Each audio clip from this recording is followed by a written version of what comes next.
C'est le réseau qu'il y a entre la CVM et l'hyperviseur.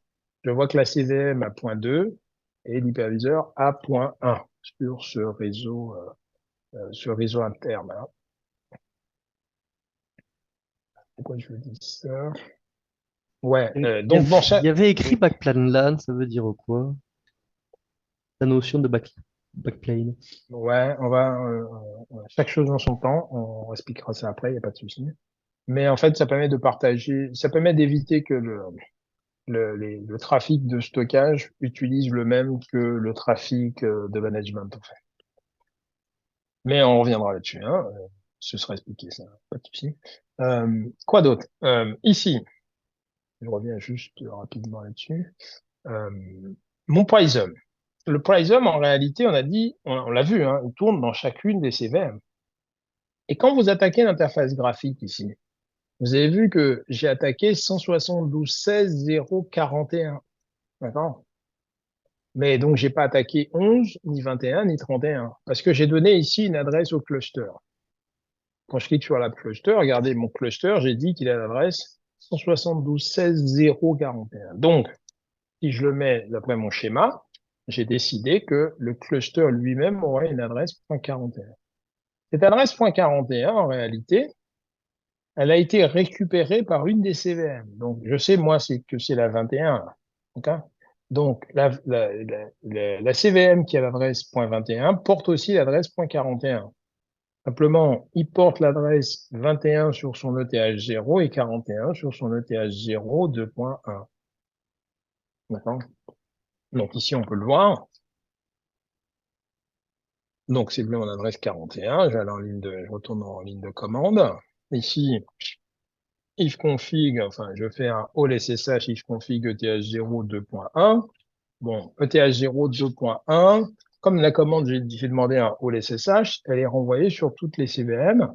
Mais vous voyez qu'il n'y en a qu'une, celle qui a l'adresse 21, qui a récupéré l'adresse .41 du cluster. Et donc, pour gérer ce cluster, il me suffit d'attaquer un HTTPS ici. On voit avec le numéro de port, là, hein, sur le numéro de port 9440.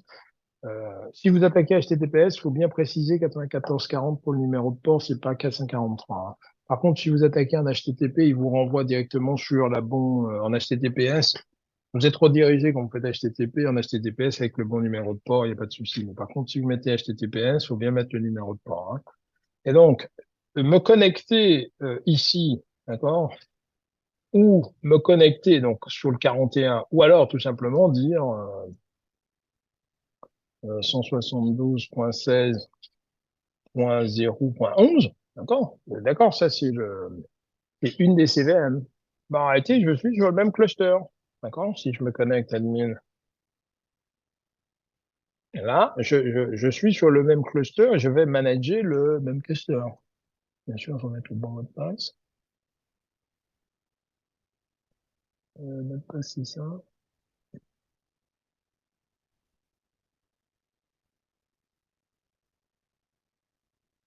Euh, alors, c'est bien là.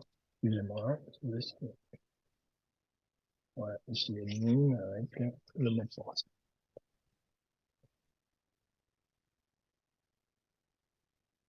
Et le même login et le même mot de passe pour quel que soit où vous allez, mais je suis bien sur le même cluster. Donc si je crée un réseau, je crée une VM, bah si j'attaque l'adresse du cluster, là, c'est l'adresse du cluster, ou n'importe quel CVM, je configure le cluster. Ce prism là, on appelle ça un prism élément. Donc prism élément. Ça permet de configurer un cluster. Donc, il y a un Prism élément par cluster. Ça ne veut pas dire qu'il n'y a qu'une seule instance du Prism élément de lancer, puisqu'on a vu qu'il y en a une par CVM, et même dans chaque CVM, il y a plusieurs process, d'accord? Mais il y a un Prism élément pour gérer un cluster, d'accord? Maintenant, imaginez, vous avez 50 clusters. Bon, je prends 50 parce que j'exagère, mais vous avez 2, 3 clusters. Bah, chaque cluster ayant son Prism élément, je veux dire, j'ai un premier cluster, j'ai un deuxième cluster, un troisième cluster. Chacun de ces clusters a 4 nœuds, 4 nœuds, 4 nœuds. J'ai mon Prism élément pour gérer ce cluster-là, mon Prism élément, un Prism élément pour gérer ce cluster-là. Le Prism élément, il gère la GUI, il gère aussi les API REST. Okay, donc, l'accès aux API REST se fait par le Prism élément. Mais chaque Prism élément gérera son propre cluster. Peut-être ici mon cluster 1, cluster 2, cluster 3. OK, pas de souci. Mais il existe la possibilité, on a la possibilité de mettre une VM. Cette VM va contenir ce qu'on appelle un Prism central. Donc ça s'appelle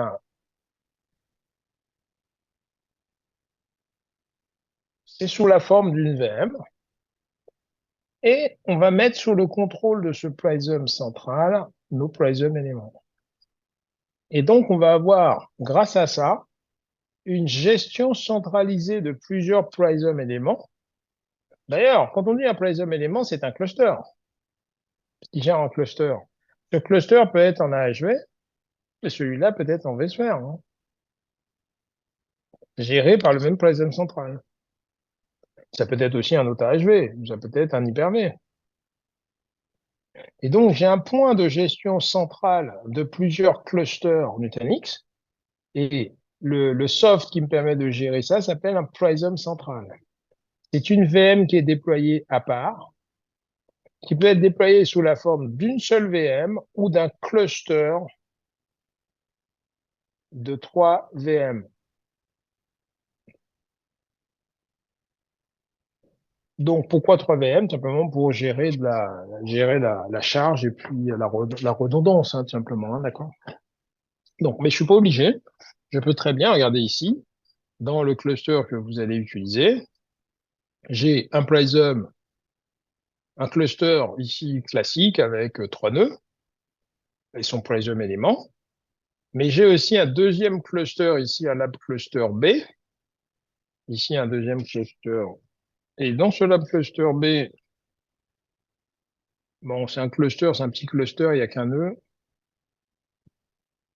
Je vois qu'il n'y a qu'un nœud, mais je vois aussi que en VM, il y a une VM qui s'appelle Prism Central.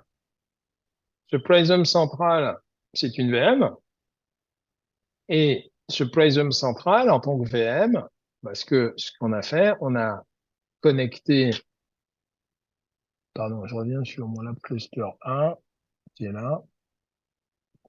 Donc ici, je vais me connecter là sur mon lab cluster B1. Donc ça, c'est mon lab cluster B avec un seul nœud avec la VM qui est le Prism central. Et puis ici, j'ai mon cluster, lab cluster A, de 3 nœuds avec un Prism élément. Et puis, j'ai ici une connexion sur mon Prism central. Ici, je vois que j'ai un Prism central. Vous voyez que ce Prism central, bah, je vois qu'il gère 2 clusters, Lab Cluster A et Lab Cluster B. Lab Cluster A étant mon cluster ici avec son Prism élément. Et on voit il est géré par un Prism central qui a l'adresse 172.16.0.80. Donc, est-ce que c'est bien lui? Oui, 172.16.0.80. Et puis, je vois qu'il gère aussi Lab Cluster B. Et Lab Cluster B contient la VM qui s'appelle le Prism central.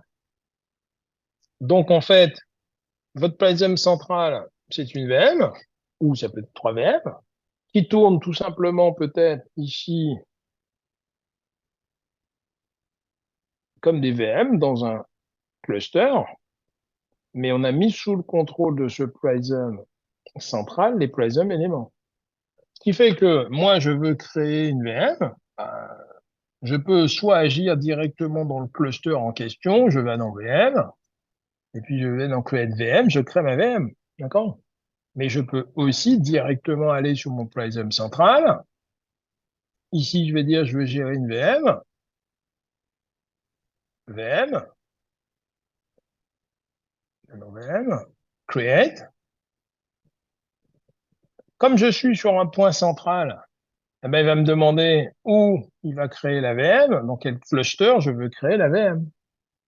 Donc, mon Prism élément, c'est pas un vCenter. On est d'accord. Mais c'est comparable. Parce que si vous prenez le vCenter, bon, déjà, si vous avez des serveurs ESX, sans vCenter, vous n'avez pas de cluster. D'accord? Donc, vous êtes obligé d'avoir un vCenter. Là, avec Nutanix, j'ai pas besoin de Prism central pour avoir des clusters. Parce que les clusters vivent leur vie indépendamment du Prism central. Maintenant, quand j'ai des clusters avec le Prism élément, je peux les mettre sous le contrôle du Prism central et avoir une gestion centralisée, comme sur le vCenter.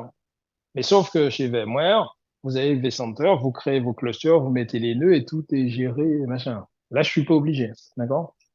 Mais donc, on peut comparer ça à vCenter, mais avec cette limite, d'accord?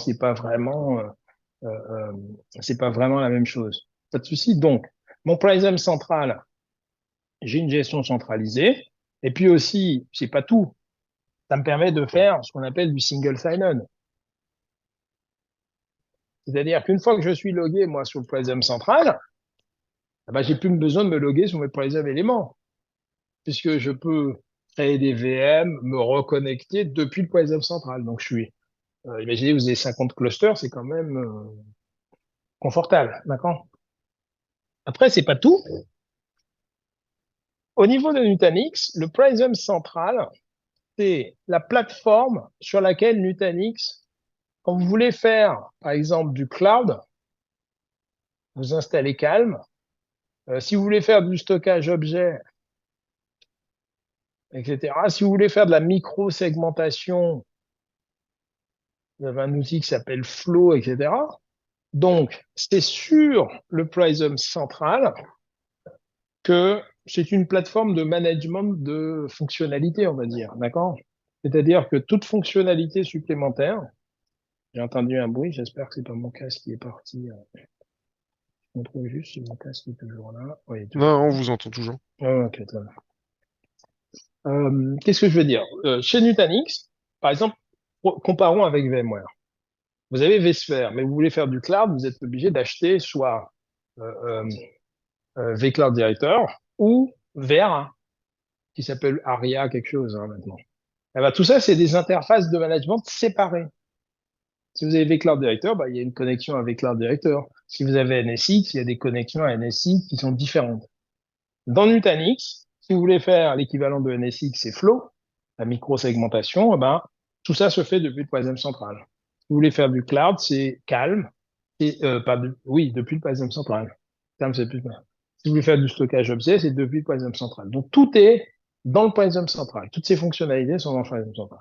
Donc ce n'est pas que la centralisation des Prism éléments, c'est aussi la plateforme de management de toutes ces fonctionnalités. D'accord?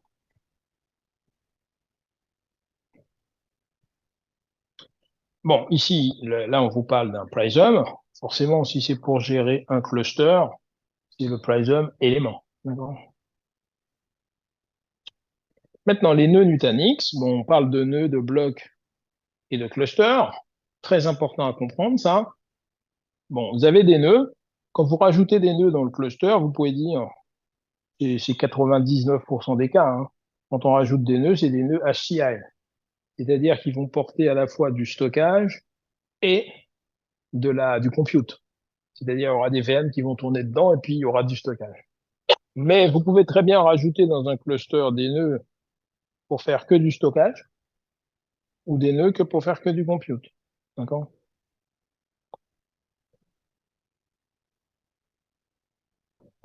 Bon, maintenant, on parle de nœuds, de blocs et de clusters. Pour bien comprendre ça, c'est ça, regarde. Quand vous achetez des nœuds Nutanix, d'accord? En réalité, vous n'achetez pas des serveurs indépendants. En fait, il y a toujours un châssis, ok, qu'on appelle un bloc, d'accord? Donc, dans ce bloc, souvent, certains blocs, par exemple, peut-être comme ça. C'est-à-dire que le bloc, c'est le châssis, on pourrait dire le châssis bled, avec un certain nombre d'alimes dedans, d'accord? En général, deux alimes. Ok. Mais ce bloc lui-même va contenir un certain nombre de nœuds. On pourra mettre un certain nombre de nœuds dans le bloc. En général, suivant les blocs, c'est 4, 2 ou un. Donc, quand c'est des blocs qui contiennent 4 nœuds, je peux mettre 4 serveurs dedans. Chaque serveur, c'est un nœud. Donc ici, j'ai le nœud A, j'ai le nœud B, j'ai le nœud C et j'ai le nœud D. Okay. Mais si vous avez un châssis bloc, donc un bloc, hein, le bloc c'est le châssis, un bloc qui peut prendre que 2 nœuds, bah, vous allez avoir 2 ALIP pour 2 serveurs, A et B. Et puis quand vous avez un bloc qui ne prend qu'un nœud, vous avez 2 ALIM pour un nœud. Ça, c'est le best. OK? Ça, c'est butter. Et ça, c'est ce qu'on veut, en fait. Hein.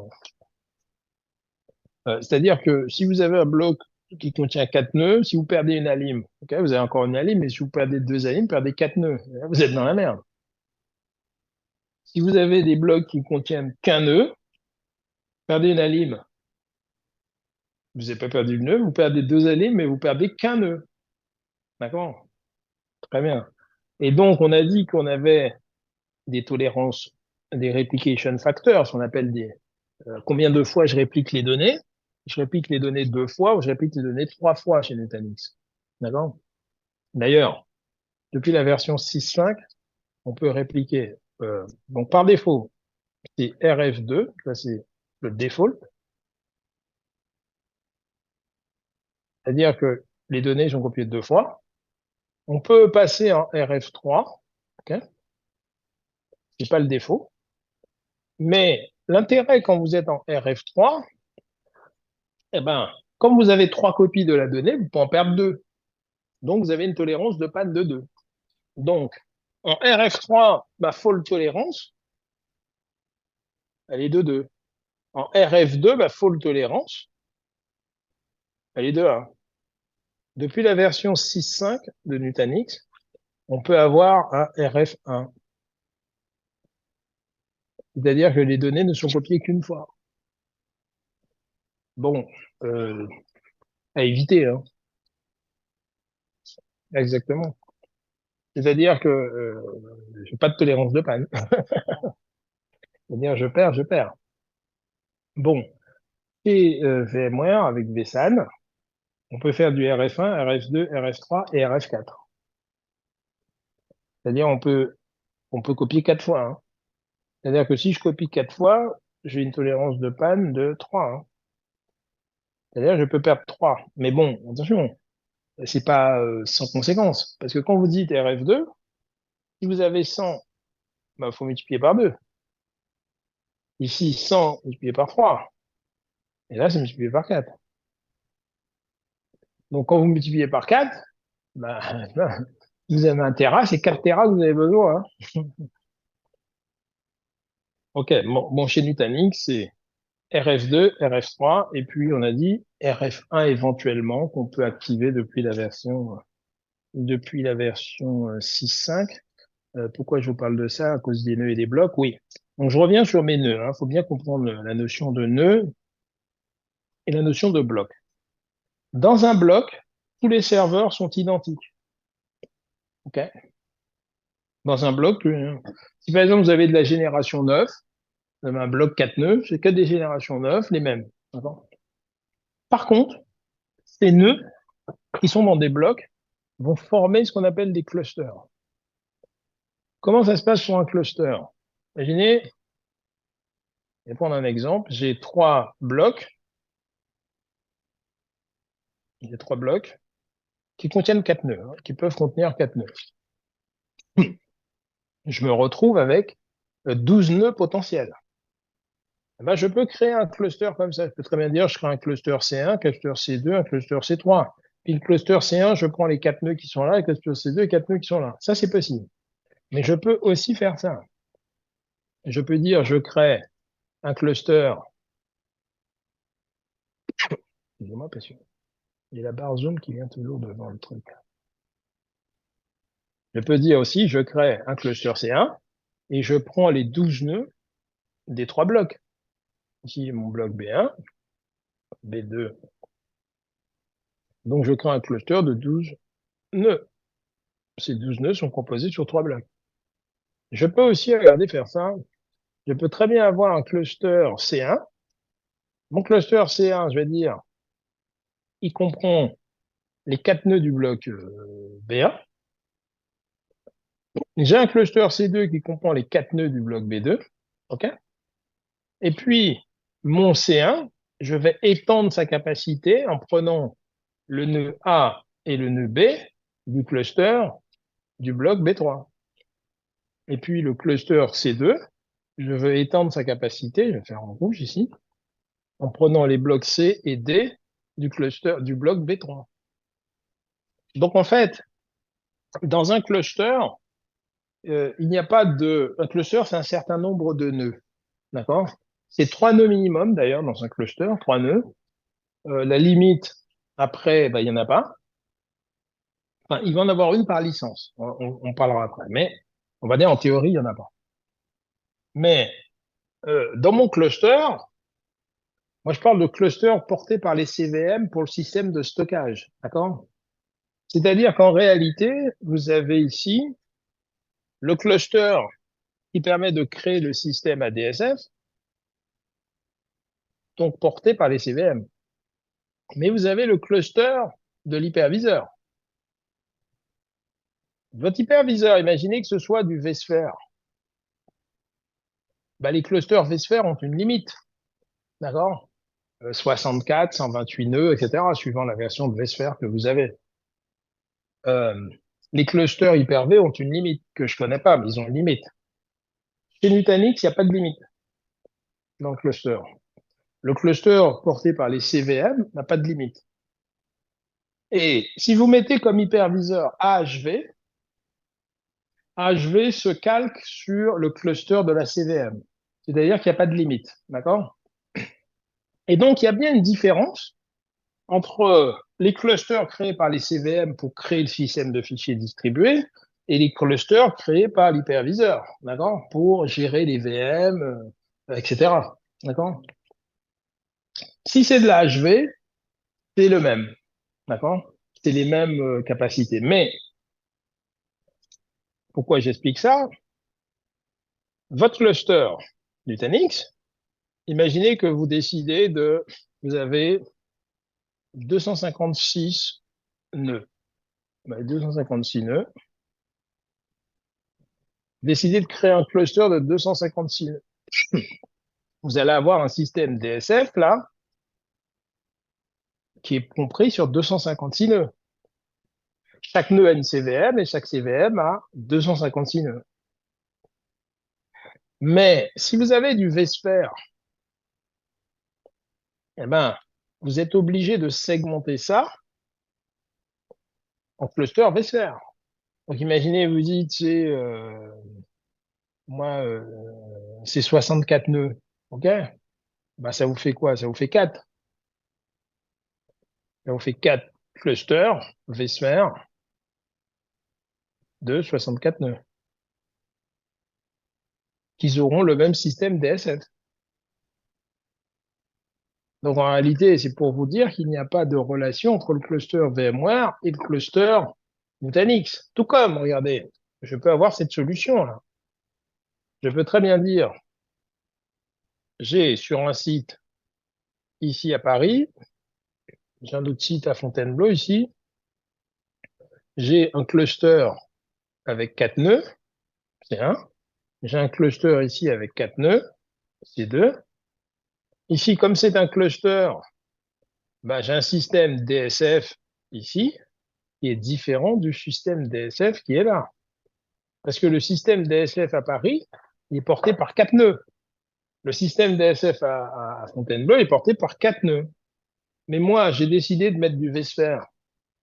Donc, je vais avoir ici ESXi 01, 0, 2, 3 et 4, et puis 5, 6, 7 et 8.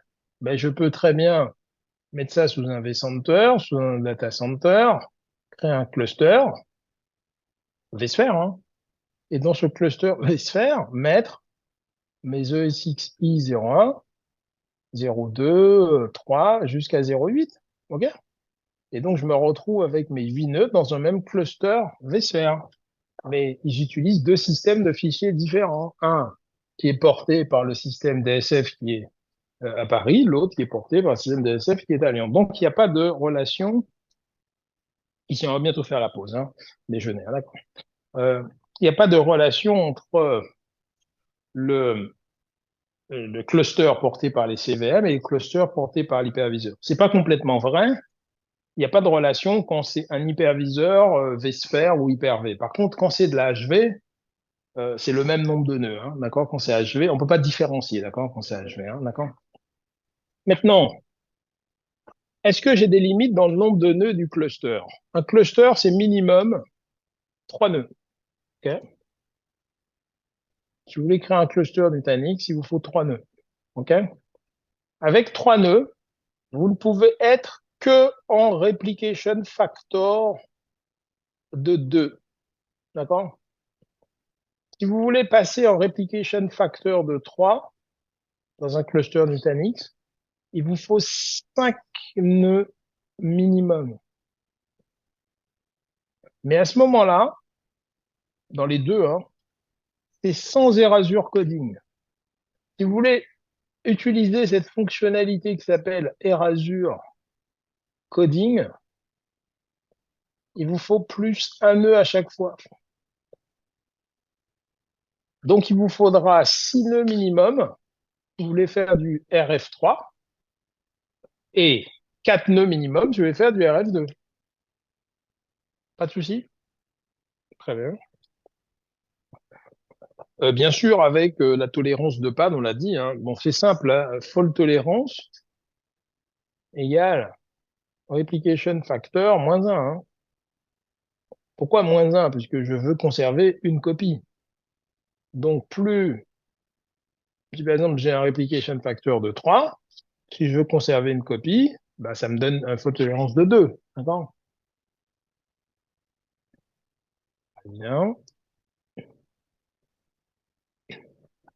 Donc ici, on vous montre le nombre, les nœuds, hein, les clusters et les nœuds. Simplement, après, en termes de licence, regardez ici, vous avez une limite par rapport à la licence. Elle est où, elle est là.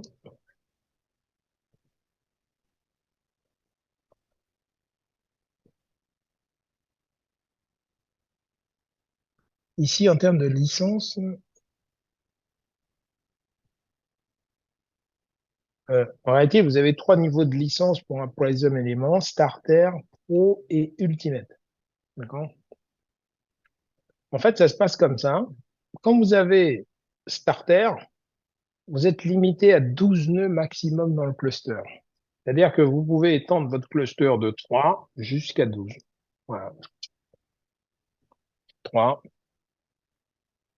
12, ça c'est Starter. Si vous voulez pouvoir dépasser la limite de 12, il vous faut une licence Pro ou Ultimate. Et deux le permettent. Et là, en réalité, c'est Unlimited. Unlimited. Maintenant, Nutanix dit plus Unlimited, mais tout départ, quand on a choisi Nutanix, on disait Unlimited. C'est-à-dire, on peut très bien avoir 2000. Vous achetez 2000 nœuds, d'accord? Et donc 500 blocs, hein, on va dire 500 blocs de 4 nœuds, de 2000 nœuds. Vous créez un gros cluster et vous pouvez avoir un cluster de 2000 nœuds. C'est pas possible en fait se faire, hein. Mais avec AHV, vous pouvez. Bon, c'est théorique, hein, on va faire ça, mais on pourrait, hein, d'accord? On pourrait avoir.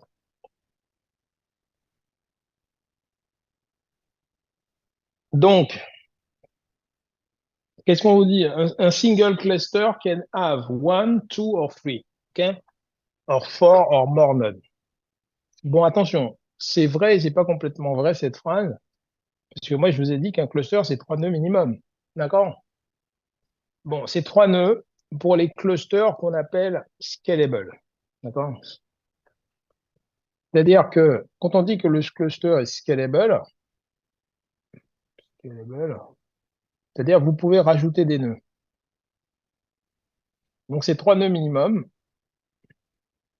Mais si vous manquez de ressources, bah, vous pouvez dire, je vais rajouter 3 nœuds, etc. C'est scalable. Chez Nutanix, vous avez ce qu'on appelle des clusters, two-node clusters. Les clusters de 2 nœuds comme ça, chez Nutanix, c'est pas scalable. C'est no scalable. C'est-à-dire, vous achetez 2 nœuds. Si demain, il vous manque de ressources, vous dites, ah, il me faudra un nœud supplémentaire, vous l'avez dans le baba. Il faudra racheter soit un deuxième cluster de 2 nœuds ou acheter un cluster scalable avec 3 nœuds. D'accord? Donc, c'est vraiment particulier, ça. Le but de ça, c'est de faire des économies sur le matériel. Notamment, ça va être utilisé dans les sites qu'on appelle robots à Remote Office, Branch Office. D'accord? Et imaginez que vous avez 10 sites robots. OK? Si 10 fois 3, si vous êtes 30 nœuds, vous faites 10 fois 2, 20, on va dire 20 par rapport à 30, eh ben, vous avez 10 VM, vous avez gagné, pas 10 VM, 10 nœuds. OK? Donc, c'est pour faire des économies. Mais ce n'est pas scalable. D'accord? Et les seuls hyperviseurs que vous pouvez mettre, c'est AHV et vSphere. On ne peut pas dire je vais mettre de l'hyper-V, etc. Et puis après, chez Nutanix, il existe aussi les clusters de 1 nœud, one node cluster. Bon, c'est pareil, les clusters d'un nœud, c'est pour faire des économies, mais on voit tout de suite que c'est bidon, hein, parce que là, les facteurs de replication, le replication factor de 2, ici, je peux faire du RF2 ou du RF3. Parce que, bon sûr, avec les conditions qu'on a expliquées, hein, 3 nœuds, c'est pas possible. H3.1, il faut 5 nœuds ou 6 nœuds si je veux faire de Azure Coding. Par contre, avec le cluster de 2 nœuds, je peux faire du RF2. Mais je fais du RF2 entre nœuds. D'accord? Quand vous avez un cluster de 1 nœud, vous pouvez faire du RF2. Mais pas entre nœuds, puisque vous avez qu'un nœud. Donc, vous le faites entre les disques. D'accord? C'est-à-dire qu'un cluster de, ici, c'est entre les nœuds, hein, on va dire, entre les nœuds ou between nodes, alors que là, c'est RF2 minimum. Là, on est bloqué à RF2 ici et RF2 ici, hein. Sauf que c'est entre disques ici. Alors que là, c'est node. C'est-à-dire que dans le nœud, on aura plusieurs disques, bien sûr. Et puis, si, comme je suis en RF2, le bloc qui est là est répliqué là. Donc, c'est un espèce de RAID qui est fait, quoi. D'accord? Bon, c'est pour ça qu'on peut avoir des clusters de un nœud, deux nœuds et trois nœuds, mais par défaut, ou on va dire ce qui est que tout le monde achète, hein, c'est des clusters de 3 nœuds minimum, scalable, etc. OK? Un nœud ne peut appartenir qu'à un seul cluster. D'accord? Donc, un nœud peut pas être dans 2 clusters. Si je veux qu'un nœud soit dans un cluster et qu'il est déjà dans un cluster, il faut le virer du cluster où il est pour le mettre dans un autre cluster. D'accord? Pas de souci. C'est comme dans vSphere, hein, un nœud, il y a un seul cluster. Bon, chaque nœud, qu'est-ce qu'on vous dit? Chaque nœud fait tourner un hyperviseur et, et sa CVM. Pas de souci, vas-y. Quoi d'autre? Ok, bien sûr, c'est grâce à la CVM qu'on a le système de partage de fichiers, hein. D'accord? On vous dit qu'il y a un certain nombre de services et de composants qui sont distribués, enfin, qui tournent dans les CVM, et puis après, les services sont distribués entre les CVM, hein. Par exemple, toute la partie stockage, puisqu'on a dit que chaque CVM était, elle, le stockage de son hyperviseur. En réalité, quel service dans la CVM fait que c'est le stockage de son hyperviseur? Le service s'appelle Stargate.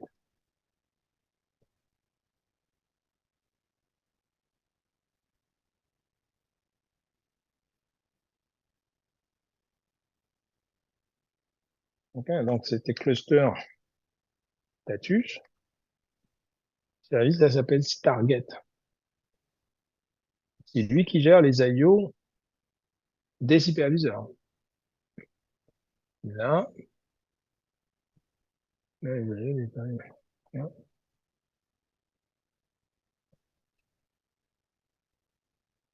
Euh, each node run an hypervisor on the CVM, ok, pas de souci. Bon, les services sont distribués, etc. On gère les IO, qu'est-ce qu'on vous dit? Bon, les CVM, ils font tourner donc ce qu'on appelle l'AOS, hein. C'est ça l'AOS, hein. Faut pas confondre avec l'hyperviseur, hein. L'hyperviseur, c'est AHV et ça tourne dans le nœud, hein. C'est sur le disque de boot, alors que l'AOS, c'est à l'intérieur la CVM, hein. Maintenant, parmi ces services, ce que je vous propose, on va faire la pause déjeuner, on reviendra sur les services, parce que ça sert à rien, il ne faut pas le bâcler ou si je le fais maintenant, ça prendra un peu de temps. Donc, ce qu'on va faire, on va faire la pause déjeuner. Simplement, il faut que je vais activer la session de ce matin. Je ne l'ai pas activée. Et vous allez recevoir par mail la signature pour la matinée. Donc, il faudra signer. Comme ça, je vais valider que vous avez été présent ce matin. Et puis, une fois que vous aurez signé, je vais activer la signature pour l'après-midi. D'accord? Donc, ce qu'on fait, est-ce que vous avez des questions? Si vous n'avez pas de questions, on se retrouve à 13h30. D'accord? Et puis, simplement, j'active tout de suite la partie